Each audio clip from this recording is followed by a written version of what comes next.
د لوی او بخښونکي خدای په نامه تر ټولو لومړی په بلجیم کې د افغانانو د کلتوري بهیر په بلجیم کې د لر او بر کلتوري ټولنې او همدارنګه د ابن سینا د مسجد له اړخه تاسو ټولو درنو افغانانو ته هغوی چې د کونړ د سیند د دې درنې مشاعرې تابعه یې کړې ده تاسو ټول ته مبارکي وایم تاسو ټول ته د هغوی له خوا څخه بیا مبارکي وایم ډاکټر صاحب ډېره ښه خبره وکړه چې موږ تر دې عنوان لاندې یوازې د دې کلي خلک د دې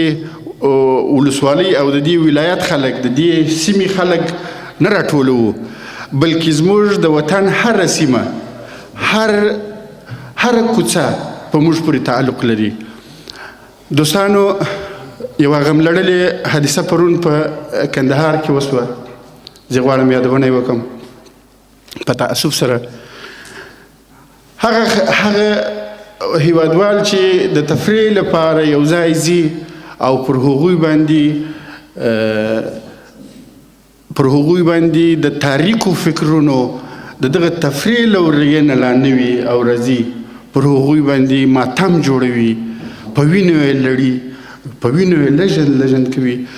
لومړنی کس چې و د کونړ اوسېدونکی و چې زه پیژنم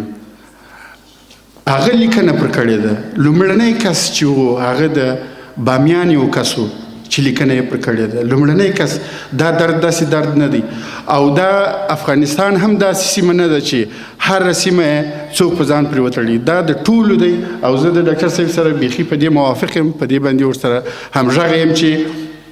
زموږ د افغانستان هره سیمه زموږ ده موږ تاسو دې ژوندي یو دوستانو زه خبرې هغسې لکه هوډ صاحب چې وویل اوږدوم به یې نه هسې د شاعر دغه جوړ نه سم له قبره ته رانه کړل سي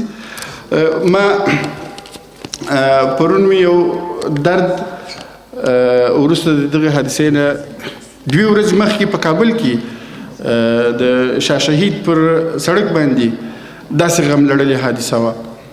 دوستانو څوک یې سیاسي ونه انګیري چې ګنې دا د کوم جهت خبره ده نه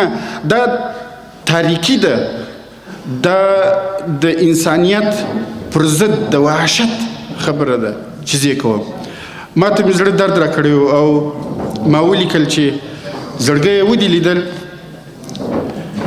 سمې او غرونه ګل او اغزي یار او نګار دوست و اغیار زړګی یې ودې لیدل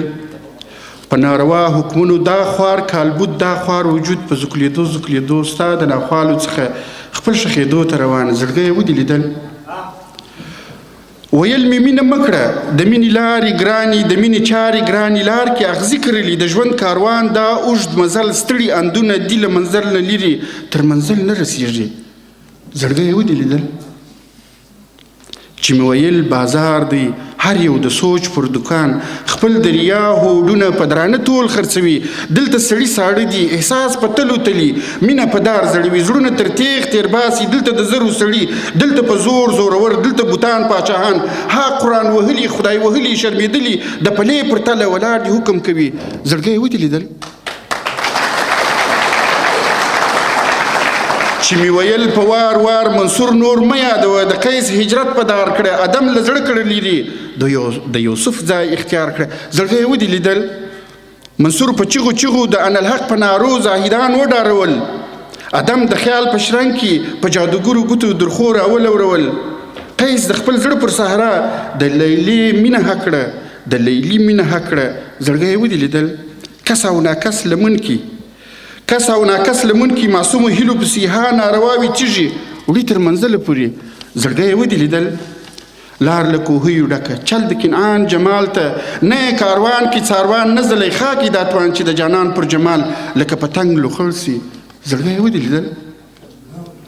په حادثو واوښتې په عذابو واوښتې شپه دې پر تورو شپو سوه ټکه پر تا ولوېده د خړ اسمان دا د بلاو ناورین لیوان راوبیول دیوان له خوبه ویښ کړل بدو ته یې ژوند وبخښه له تا نه یې ژوند ټول لوټ کړ زړګی یې ودې لیدل ټکه راولوېده له سپین سهاره تیارې ختمې نه کړې نه یې تورتم په نشه د لمر و وړانګو ته ها ټولې لپې د زهرو جام هر چاته نه یې مستي لرله نه یې خوښي لرله نه پایکوبي لرله وړانګو تورتم کړلو خپور له هرې سمڅې نه واشي واشي آواز راووت نو ای لمره ای لمره ای زموږ د وختو لمره ستا له وړانګو راورېږي د تورتم او ظلم کاڼي ستا له وړانګو راخورېږي ستا له نیته څرګندېږي چې تورتم به نه ختمېږي زما پر ونې زما پر پاڼې وینې زما د مینې وینې ستا د وړانګو په یو څرک راکنګل کړې زما د هسکو هیلو غرونو زما د لوړو او ژورو ستا د وړانګو مخ په یو وارې راتور کړ ستا د وړانګو له لمر څرک نه اور زما شملې ته راوړ د بابا او د نیکه د شملې ولونه لاس وځېږي ستا لمبو کې ایرې کېږي ستا شعلو کې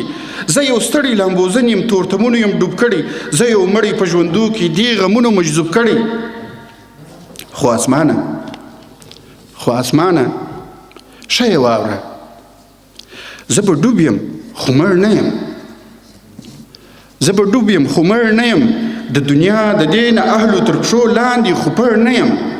ستا ګریوان او زما لاس به یوه ورځ سره رسیږي زما د